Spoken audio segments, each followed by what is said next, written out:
So tell me a bit about, we hear this term, Bel Canto. Bel Canto. Yeah. And it means beautiful singing, yes. right? Mm.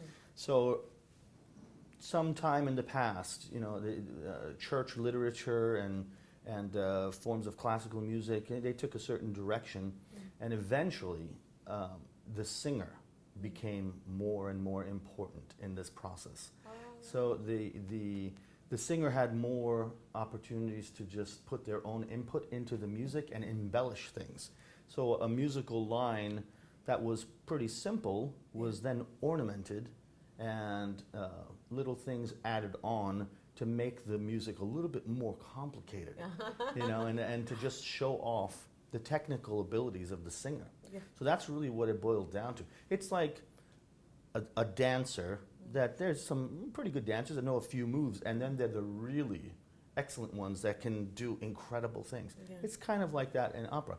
You can sing a line, but then if you can use your vocal technique to embellish this line, make all these runs and what we call fioriture or coloratura, which are these fast running lines up and down the scale, it really shows off the technical ability of the singer, and they become like the centerpiece of the opera. So these operas from the 1800s that were Bel Canto operas were all centered around this ability of singers to really just show off their abilities and their vocal prowess. You know? And is that just as important today as it was then?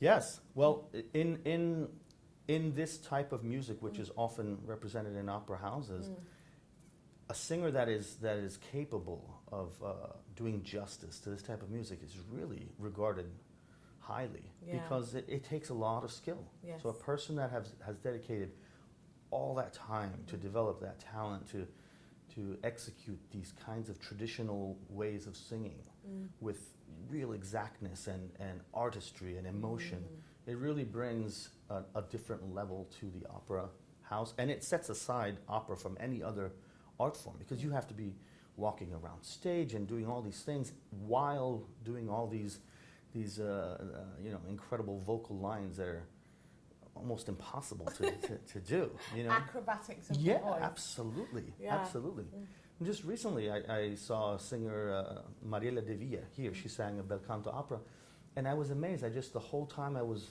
mesmerized, just looking down on stage at her as she sang through these long lines, like 20-second lines, and it seemed like her breath never stopped, and she had complete control. And right when you thought, okay, she's going to take a breath here, she just kept going with all these incredible ornamentations to her art line, to the vocal line. It was just truly spectacular. And of course, her reception at the end was like World Cup final. It was crazy.